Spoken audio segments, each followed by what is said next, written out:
Thank you for joining me for the Daily Bread Bible Study. This is day 192 for Friday, July 10th, 2020, focusing on Ecclesiastes chapters 5 through 8.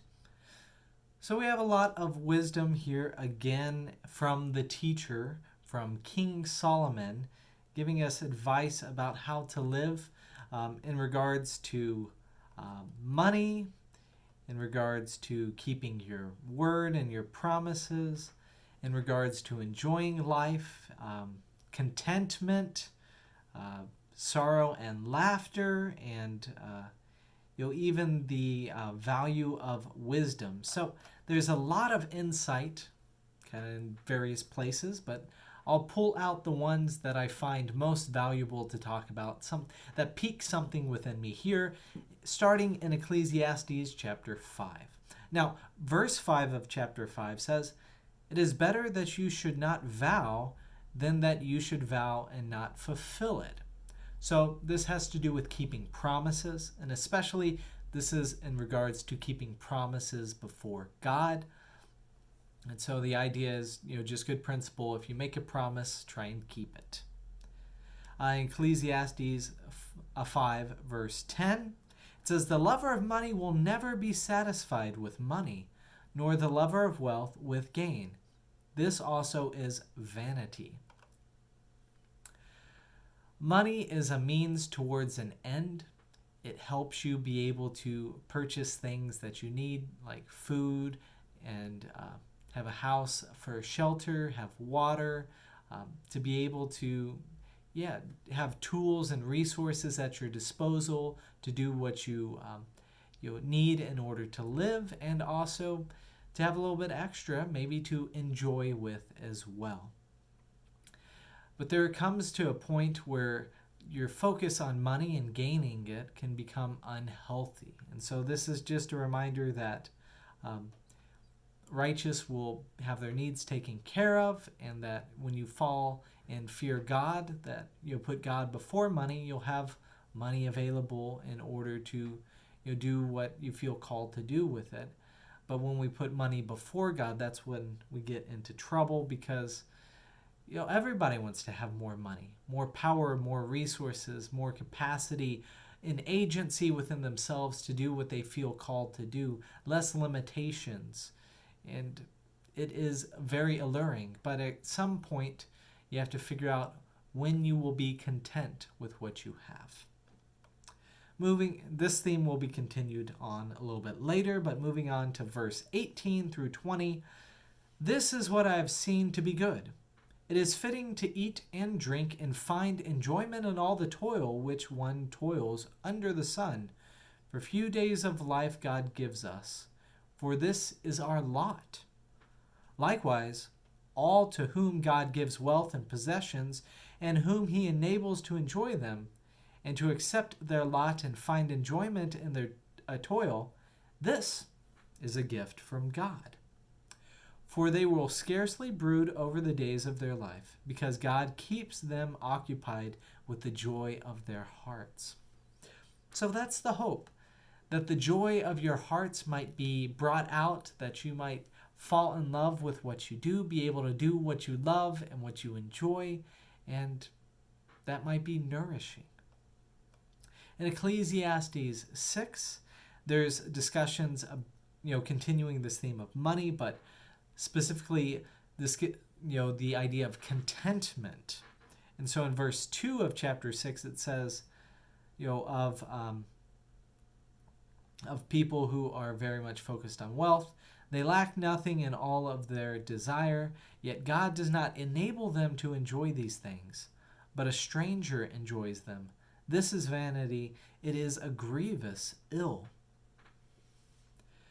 So if you're only focused about gaining more money, you're never going to give up some of your money in order to be able to pursue what you enjoy. There has to come a point when you say, "I have enough, this is good, let's enjoy what I have." And in fact, the more that we give away, the easier it is to receive the joy that comes with it, and to let go of what we have and exchange our money or our wealth for something that brings joy and life and energy. In Ecclesiastes 6 verse 9, it says, "Better is the sight of the eyes than the wandering of desire." Going back to this whole concept of contentment. Our desires can be wandering. We can lust after things that we don't have, that we don't possess. And better is the sight of the eyes, what is right before us, the things that we have that we can easily overlook and say, these are not gifts, these are things to be taken for granted. Starts with clothing, starts with our own skin, our own health, right? Health is something that is very easy to overlook and to see as not valuable unless you don't have it. Then you know how valuable that is. Moving on to Ecclesiastes chapter 7, I see kind of a unique perspective here. In verse 3, it says, "Sorrow is better than laughter, for by sadness of countenance the heart is made glad." I think this is continuing in the theme of what we've just spoken, and the idea that when you're grateful for what you have, when you're satisfied, that this will ultimately lead to happiness. It's being able to persevere over the challenges that we face that leads to joy and perspective. I also see this kind of discussed in chapter 7 amongst the wicked and the foolish. And so in some sense, I think that this laughter is not just this laughter, the joy of getting to see a child just amazed at life. That's a pure laughter and a pure joy within itself. As my daughter likes to say, just tickle me. So that's very joyful. But I think this is laughter derived from the downfall of somebody else. Laughter that is very much at the expense of somebody else. And so I attribute this to it would almost feel like instead of saying laughter, if he said pleasure, that would make more sense here. Sorrow is better than pleasure, for by sadness of countenance the heart is made glad, right? This is the difference between joy. Joy is this deep down within your heart feeling, this state of being that you have when you know that what you're doing is meaningful and contributing to the well-being of your life. Versus pleasure is something that you can do that gives you a momentary buzz and excitement and energy, but it's not going to last, right? It's been proposed, to say this is, how we as humans are very impulsive. We focus on, what feels good for the moment, but in the long term might be detrimental. The idea of, taking out loans in order to pay, some of your credit card bills to get what you want. You're going to have to pay that debt later, and it can lead to a debt spiral, which will lead you worse off than if you hadn't purchased or got into debt to buy that thing in the first place. Along with that too, food, that's a challenge of mine as well too. I love sweet things, but when you eat something sweet, you have that momentary energy, sugar rush, and then afterwards the crash and the remnants of that still within your body. It doesn't go away. It leaves a mark, and whatever we do leaves a mark on us as well too. So temporary versus the joy that comes with overcoming sorrow. Moving on to Ecclesiastes 7 verses 11 through 12.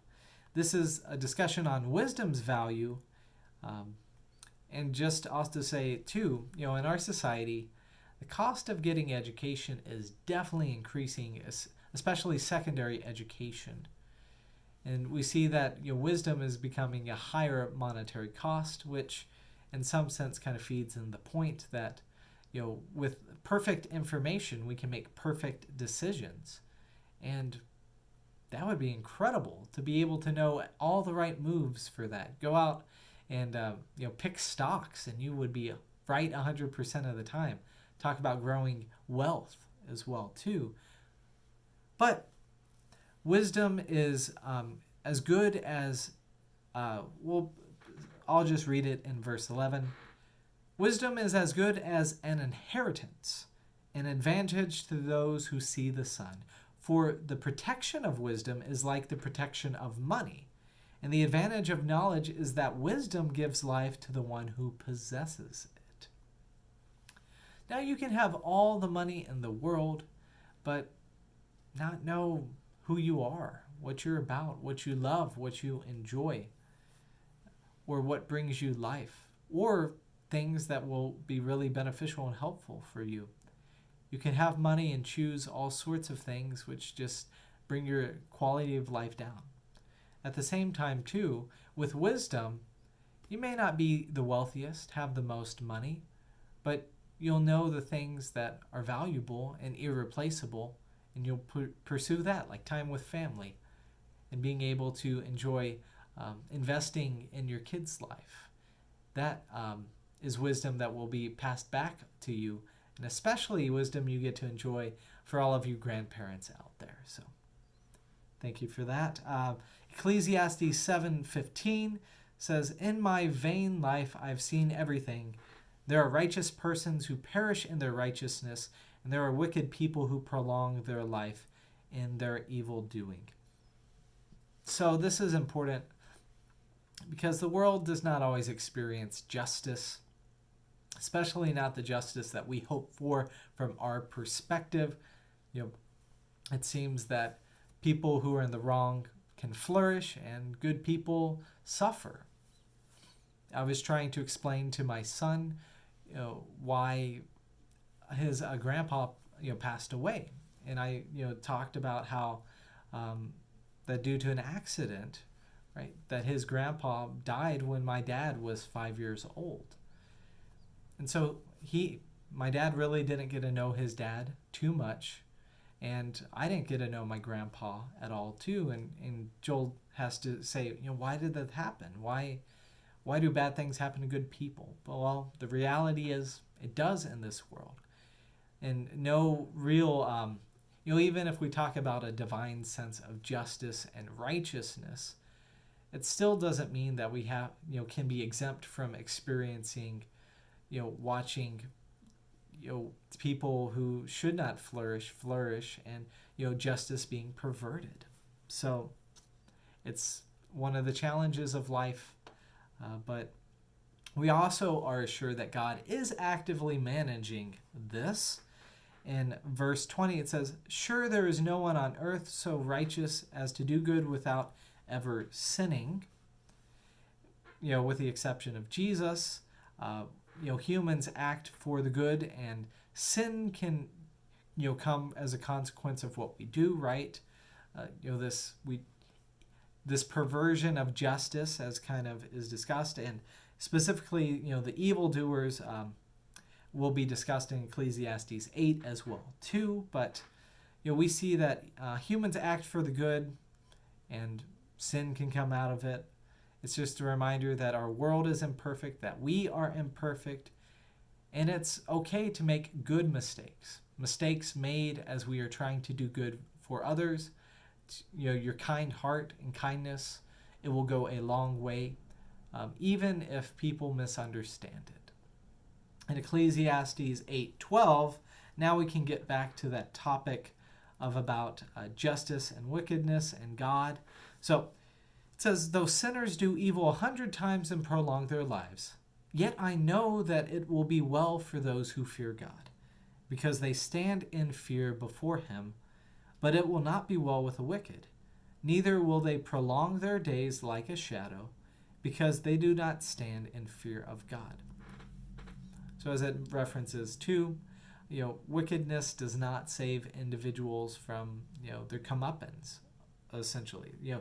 You can't prolong your days. Your days are, in the teacher's mindset, your days are already known by God how long you will live.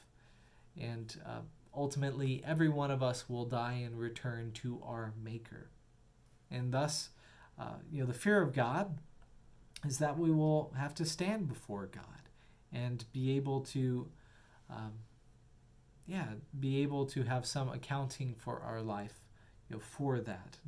Not everybody believes in an afterlife or divine reckoning, but we as Christians believe in the second coming and Jesus, judging and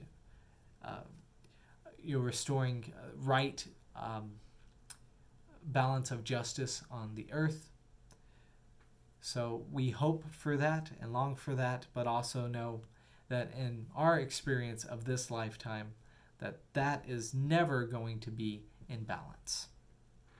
Ecclesiastes 8:15 says, "So I commend enjoyment, for there is nothing better for people under the sun than to eat and drink and enjoy themselves. For this will go with them in their toil through the days of their life that God gives them under the sun." So it boils down to, again, vanity of vanities. Everything is kind of in vain. That what we do here does matter. It has an impact on the world around us. It shapes, the lives of those who are with us, and the ripples go out and matter.